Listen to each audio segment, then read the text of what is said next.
Here's an original cult classic horror film in Michael Myers' Halloween. The movie starts off with the classic Michael Myers theme song and seeing John Carpenter's name. We see the movie beginning in first-person perspective, through a young Michael Myers' eyes, and we see him stalking his sister and her boyfriend. But how did he not see Michael? Look at this scene. Yeah, sure. Yeah, from that tone, he's definitely not gonna call her. After Michael kills his sister, his parents come home. 15 years later, we have a man named Dr. Samuel Lewis, who happens to be Michael's therapist, riding along a nurse. They see a crash that contains some mental patients, and we have Michael skedaddle his way to scare the nurse and steal the car. God damn, Michael's been drinking his milk. But yeah, Michael escapes. The next morning, we see the debut of the legendary Jamie Lee Curtis, who's a senior high school girl, and a babysitter to a boy named Tommy, who is being bullied for being afraid of the boogeyman. We see that Michael takes refuge in the old Myers' house where he used to live 15 years ago and starts stalking Laurie, and then realizes that Laurie was his baby sister from 15 years ago. Meanwhile, you have Dr. Samuel Lewis heading to Haddonfield, Illinois, as he knows Michael is there. Fast forward to the end of school after Tommy gets bullied. We have a long, unnecessary sequence of watching through Michael's perspective. But why do we need to see through Michael's perspective? We already know he's quiet, so why does it have to be this long? Laurie's walking home from school as her friends decide they're gonna see each other late at night for Halloween. But as Laurie heads home, she stumbles across a cop, but how the hell does she not see him? He was literally right in front of her. We also see trick-or-treaters in the daytime. Is that a real thing? I'm from California, so maybe it's like an Illinois thing. If you know more about this trick-or-treating in the daytime, let me know. Laurie and Annie went to go prepare babysit for Tommy and Lindsay across from one another simultaneously on Halloween. And what better way to prepare than with a blunt? Hey, that's what's up. Dr. Samuel Lewis finally makes it to Haddonfield, Illinois to warn the cops about Michael. Late night at Halloween, we have Laurie babysitting for Tommy as we have her friend calling from across the house, Annie babysitting Lindsay. Annie accidentally spilled some food on her flannel, but for some reason, she decides to go au natural and just wiping it off with a napkin. Seriously, what is she doing? It doesn't matter what she's doing, Michael seems to like it. We get a scene of Tommy talking to Laurie about the boogeyman. Alright. The boogeyman can only come out on Halloween night, right? Right. Well, I'm here tonight. I'm not about to let anything happen to you. Promise? Promise. We see Annie go to the laundry room, only yet for another sequence of suspense that nothing happens. She drops off the kid she's supposed to babysit, Lindsay, to Laurie and Tommy's house, while Laurie babysits her so she can head out, but she dies.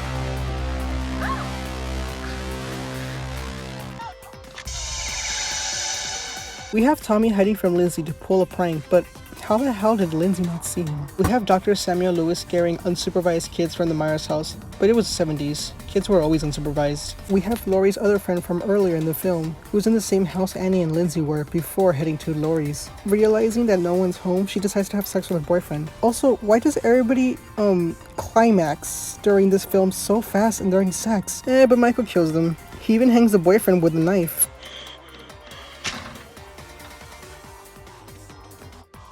Laurie goes check up on everybody across the street and finds all the dead bodies. Also, did Michaels pull that tombstone out of the goddamn ground? Which leaves me wonder, how the hell did this cupboard open? Michael Five Nights at Freddy's Jamie Lee Curtis and causes her to fall down the stairs, but not break her neck at all, or cause any serious damage. In a situation like this, you would probably ask yourself, why can't she just break the window? Well, not only is she struggling for suspense, but she also doesn't live here, so she probably doesn't want to break anything. That, and she's probably scared as she doesn't know what to do. Remember, this is a movie from the 70s, so we shouldn't criticize the choices they made back then. I think it's a good idea screaming for someone to help you, but how come nobody helped her? She's screaming so loud across the neighborhood, someone's bound to hear. She does go to one house, but they probably closed the blinds on her because they thought she was crazy. Now we're at the final showdown back at Laurie's babysitting house. It's a house with no power and a frightened Laurie fighting for her life. You have to put yourself in her shoes. What would you do in this situation? Most people would probably scream and do nothing. My frightened dumbass would probably do the same. But Laurie bravely stops Michael and sends Tommy and Lindsay for help before it's too late. The kids luckily run into Dr. Samuel Lewis, who goes saves Laurie. After a brief struggle and a quick unmasking, Dr. Samuel Lewis comes to the rescue.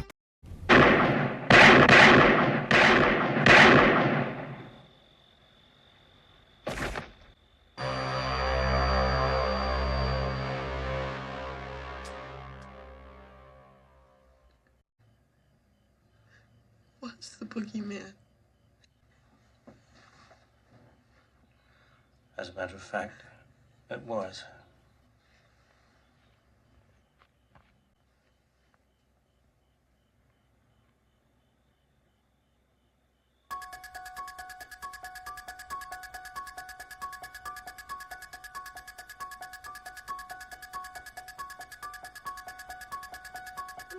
story continues. And that was Halloween. You never know when a horror movie will be turned into an icon. That's what this audience experienced when they saw Halloween 1978 in theaters. Sure, it's not as scary as current horror films, but don't compare it to other horror movies today. Discuss it on how it's so good during the time. Discuss the storytelling, and talk about the great plot twist ending. To be honest, this movie does drag on far too many unnecessary minutes for suspense. But other than long suspenseful times, it's actually a pretty good movie and a classic horror film. So with all that said out of the way, I give Halloween 8.5 Jamie Lee Curtis's out of 10. It's a movie everyone should know by now. If someone you know younger wants to start watching horror movies, this is a good way to start. It's a great movie and a cool classic, and something you probably leave on your TV during Halloween night.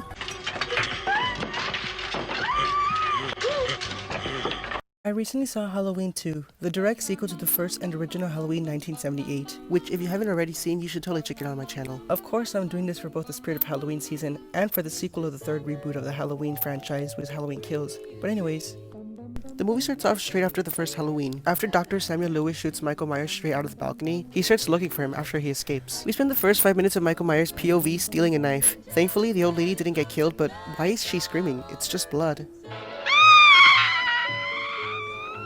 We have a concerned neighbor who's aware of a toxic relationship, but doesn't tell anybody.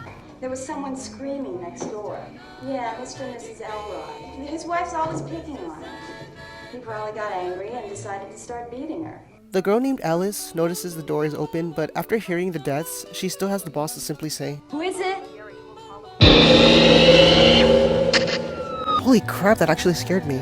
Also, I'm a little confused about the time. Why does the sky show a bit of blue like it's early morning, but didn't Halloween just happen? Shouldn't it be like 12 o'clock or 2 o'clock midnight or something? Meanwhile, Laurie is being taken to the hospital, which the movie clearly wanted us to let us know because they cut to a scene where a boy has a razor blade in his mouth. Wait, what? Oh, God. Oh. Here, just put it up there real gently. You okay? Let's go. Just walk real slow. Come on. The razor blade mom starts getting pissed at the nurse who's just simply doing her job, which, believe me, I worked in customer service, and that is not fun. Back to Dr. Samuel Lewis, they think they find Michael, but it wasn't, so the police kill him anyway. He came out of nowhere.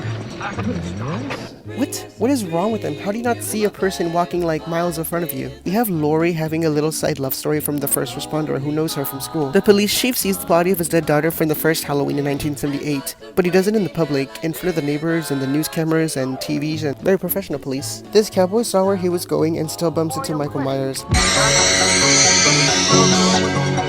How did he not see him? And how did the police not see Michael in the streets? Dr. Samuel Lewis saw him in 2 seconds after turning his head, so what the heck? Meanwhile, we have Laurie's love interest watching unprofessional news back at the hospital.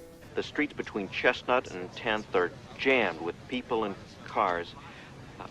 Repeating that these streets are Chestnut and 10th. They're just jammed. After 10 minutes of casual conversations, stalking, and side scenes, we finally get a cheap jump scare.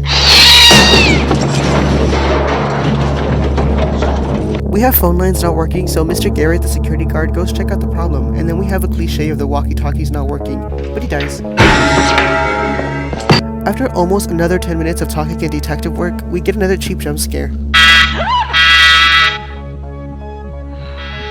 Jesus Christ, that actually scared me. We have a nurse and an EMT playing naughty. It's too hot in here now, but why don't you go check?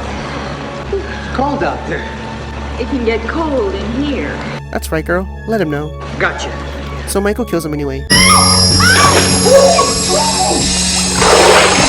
We have the lover boy, which the movie doesn't make me feel interested at all at this point, since it's mostly just wait times and the movie doesn't make me feel invested in the side love story anymore. Laurie had a reaction to the medication, so we have a dead doctor by the works of Michael Myers, and as soon as the nurse finds out, she waits no longer to draw him straight after. We get yet another cheap jump scare. Oh, come on. Michael enters Laurie's room, surprisingly because I don't know how he found that out. Begins to stab the sheets, but Laurie is long gone because by some odd miracle, she wakes up and decides to leave. We have dramatic music playing on Laurie as she's only checking the phone for a freaking minute and a half. But why is this necessary? The last remaining nurse and Laurie's secret admirer are the last two standing, and for some reason, since they're being suspicious, they don't see a clear ominous shadow in front of them. We get the stupidest scene in the movie when the first responder finds a dead nurse, and the movie awkwardly cuts to him slipping, and I swear to God I did not edit this.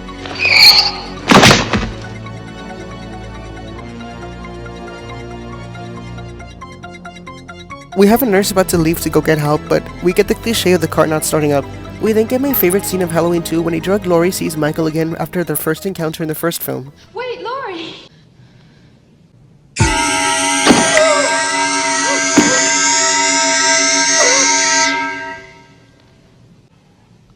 After an hour of wait time, we finally get to the climax scene of Michael and Laurie alone at the hospital, with Laurie just can't escape with Michael's slow yet iconic sinister killer walk. We get a suspenseful dramatic scene in an elevator, but oh come on, we all know in real life that the elevator doors would have opened if you put your hand in there.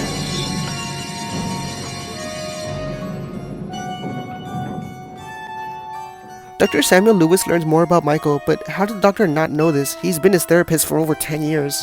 That Strode girl, that's Michael Myers' sister. So the first responder finally comes out to help? Not really, he just makes things worse incredibly hard for Laurie. We're gonna get out of here. Wow, what a knight in shining armor he is.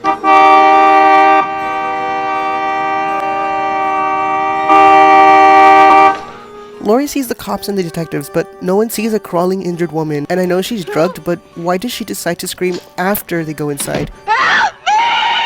But surprisingly, they still can't hear her. They finally gun down Michael, and the police still can't follow simple orders. Stop! He's dead. No, he's not. Look at him. He's still breathing. Get away from him! He stopped breathing! I'm not surprised that he dies, though.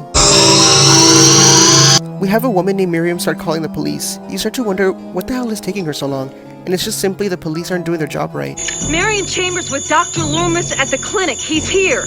10-4, unit calling, identify suspect. Michael Myers, just get your ass over here. Dr. Lewis is stabbed and Laurie talks some sense into her older brother. We have Laurie blinding Michael in his own blood, but still can't stab Laurie. What? She's right in front of you! What the hell is this? They spend the next 2 minutes tricking Michael's hearing, I guess, and Dr. Samuel Lewis blows himself up along with Michael, which he finally dies, right?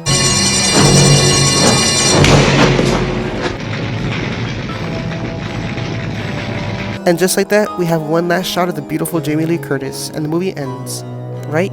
And that was Halloween 2. To be honest, this movie was kind of long, and it's very slow and dull. It leaves you entertained only because you're just invested in what happened to the first film. And Laurie Strode spends half the movie in bed. That's how dull this movie is with their main characters, when they don't even have much to do with them in the first place. It's still interesting to see where Michael goes after the first film, as he's always on an adventure with his killing course. It was interesting to see a horror movie take place where the serial killer is on the loose in a hospital, and the kills were very creative, and we get a bit more camera time on Michael, more than the first film. Jamie Lee Curtis did great yet again for her second Halloween franchise film, but she should have had more screen time, to be honest. The movie relies on 60% on conversation, suspense time, and cheap jump scares, and the only reason you're still watching is because of Michael Myers. So with all that said out of the way, I give Halloween 2 7.5 cheap jump scare light bulbs out of 10.